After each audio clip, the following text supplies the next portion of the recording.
All right, so I've got a Holley Sniper 2 EFI throttle body under the hood. I've got the PDM, the Hyperspark distributor, and their ignition module. So I initially thought that the PDM was bad because the car started perfectly fine, would run for about 10 seconds, and then it shows low battery error and then shuts off. Got a brand new PDM, it's doing the exact same thing, so I'm going to try to document if I end up figuring out. So obviously it's something with the wiring. So we're going to turn the ignition on. You can see the fuel pump primed. We've got everything there. Car starts.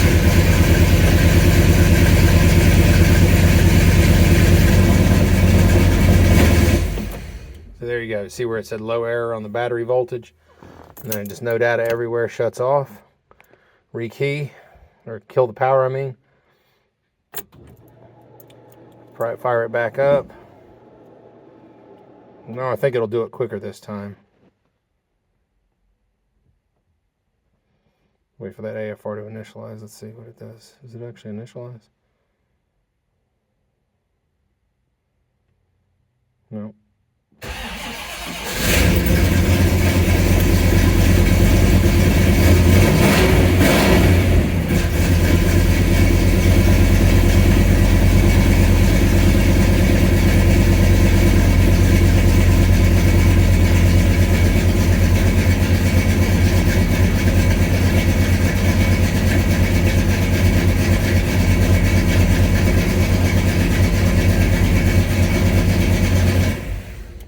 Low error kills it. All right, so now I'm going to try to troubleshoot this and rewire a couple things and see if that does anything, and I'll keep you updated. All right, so as you can see, I've got the Sniper 2 EFI. You can see back there, Hyperspark distributor. I've got the coil. That's the fuel pump relay. There is the PDM, and then the Hyperspark ignition module. And so, of course, this is the cover that would go on the PDM. It's a pretty nice and neat, compact system, but basically, it's not working. So I had this issue before. And Troubleshot called Holley, and we were troubleshooting it, and he determined that the PDM was bad. So basically, you have power coming in here from the battery. This is the Sniper power, black and red, black, red. This is the switch for the Sniper. So this is the switch that switched the PDM on. This is the red power to the ignition. The wait a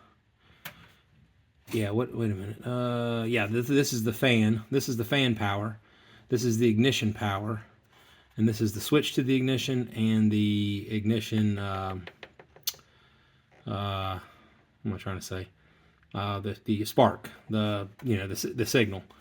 Fan trigger down here, and which is coming from the Holley Sniper, the extra outputs on the Holley Sniper, and then this is the trigger for that turns the Holley Sniper 2 on. This is the power to the Sniper 2, and then this is the ignition module wire. I do see that's crossed there. I wonder if that has something to do with it. It should, not with the fan trigger, I wouldn't think. So I'm going to try to separate these wires out. It can't be that these things are crossing. I mean, this thing is made to be this way, but I guess I could always pull all these out so that they're kind of separate from each other. See if that makes any difference at all. This is just coming 12 volt triggered from the switched ignition.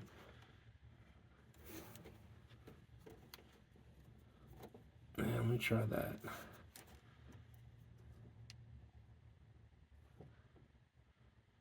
And I believe that's the fuel pump wire. Yeah, that goes back to the fuel pump. It's coming from this relay. Fuel pump comes through there, goes back, and then goes through the wall, through the car. So let me fire it up again and see what we get.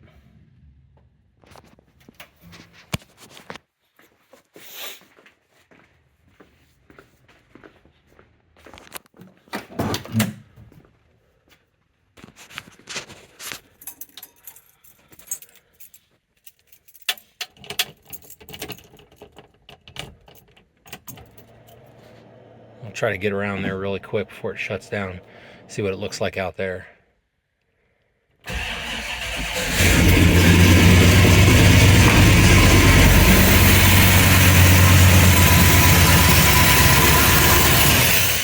Well, killed it quick. I don't know if I got that or not. But you can say it's just an ignition error. So what happens is, what we determined last time is, it has full 12 volts here, but now I bet you if I go get my meter, there'll be about a 1.5 volts there. It has full 12 volts when it fires, but then it jumps to 1.5, it drops to 1.5, and it kills the sniper, and of course the sniper resets.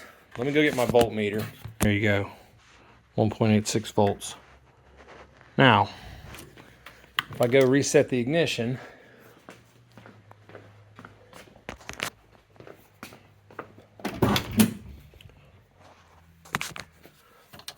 I go off,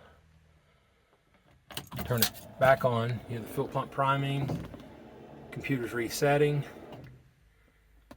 see 12.2 volts, and we go back out here, and I'll have 12 volts again on that.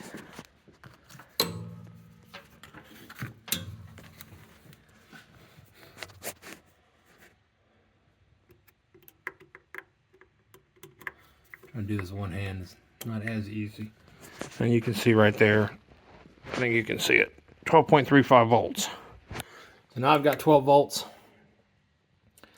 and everything will fire back up. So I'm going to attempt to dewire. I'm going to take that fan trigger off, fire it up, see if it does it. Then I'm going to do the like the white trigger wire and just jumper that out and just hook it to the white wire up here. So basically when I was able to make this run perfectly if I bypass this PDM. So I left the fan hooked to it, and I left let me see, the power to the ignition hooked to it, the switch and everything. So what I did was I put this switch up to this point. I wired this white wire with this white wire together, and then the red and the black, and I left the fan trigger on there. The red and the black, I just jumpered those out and I put them directly into, that goes straight to the battery, there and there.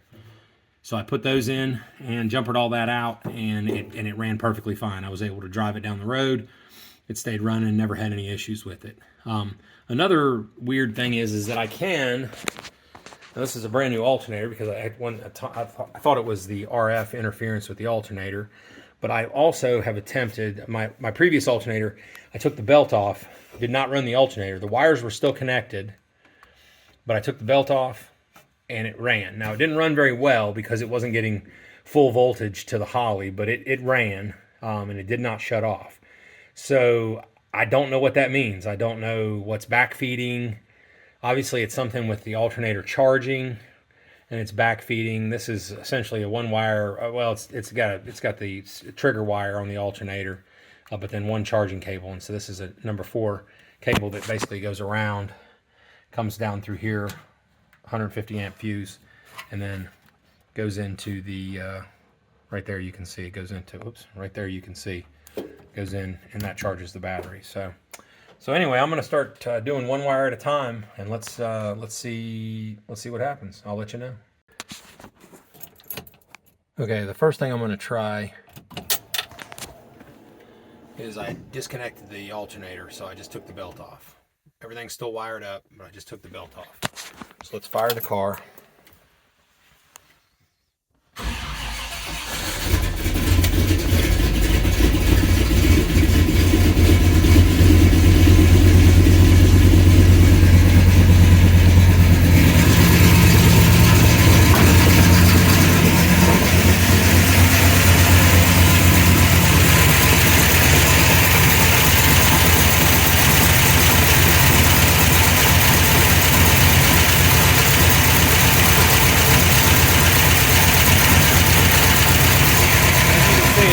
Continues to run.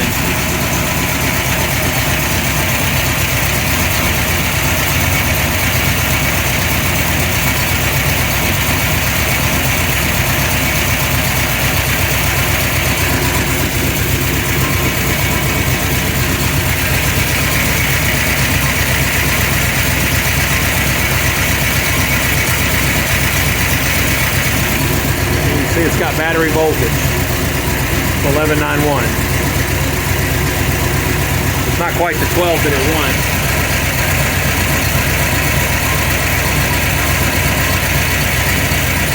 But it doesn't shut off.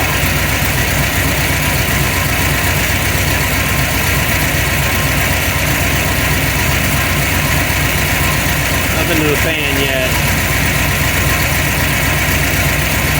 Should be 12 volts, yeah, 11.9 there.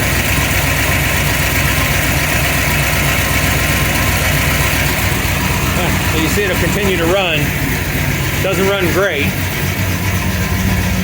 See how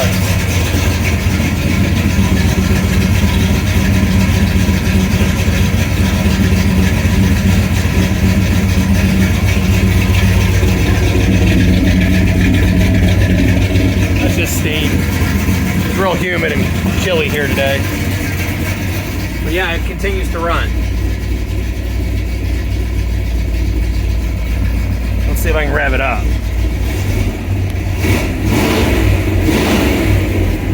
Yeah, so it actually runs pretty good. I don't think there's really that big of a problem with it. It seems to run a little bit rougher on the lower voltage, but that could just be me. Well, yeah, everything's checking out. Coming up the temperature.